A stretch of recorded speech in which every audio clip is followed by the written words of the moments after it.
62 degrees, 7:03. I'm Kelly Jackson, live from the Window World Studios. Here's what's happening. A group of Normandy School District parents have filed suit over changes to student attendance rules that limit the number of students who can transfer to better performing schools. 7 parents filed a lawsuit against the Missouri Department of Elementary and Secondary Education, the State Board of Education, and the newly formed Normandy Schools Collaborative. The suit comes after Missouri officials disbanded the unaccredited Normandy system in favor of a newly named entity under state oversight. That decision allows school districts that had previously accepted Normandy transfers to limit the numbers of those students in the coming school year, or to not take any of the kids from the Normandy district.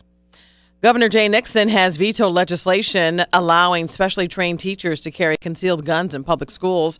The Democratic governor said Monday that the legislation would have jeopardized student safety, but supporters said it would have helped protect students from armed intruders.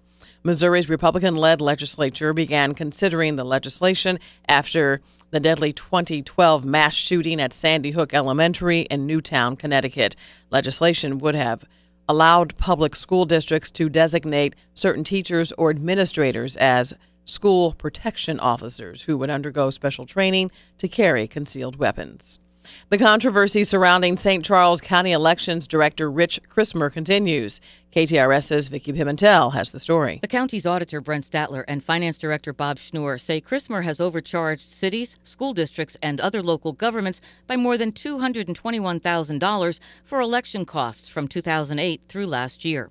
The two are pressing him to make immediate refunds. Chrismer, meanwhile, questions the local figures cited and said he hasn't overcharged anyone. According to the St. Louis Post-Dispatch, Chrismer has already returned $113,000 in federal grants after a state review concluded that his office had charged local governments for the same election-related tasks. Chrismer says he didn't realize the Elections Department had been, quote, over-reimbursed, and said he's willing to discuss the matter after the August 5th primary and suggested an outside auditor be brought in. Chrismer is running for re-election and faces 2 Republican opponents in that August 5th primary. Vicki Pimentel, KTRS News. They spoke and officials listened. Over the years, visitors to Forest Park have made suggestions as to how to improve the park experience. Later this morning, Mayor Slay will join Forest Park Forever officials to announce some updates and improvements to the park. They include better signage to navigate the park, more water fountains, and heated comfort stations to enjoy the fall and winter months.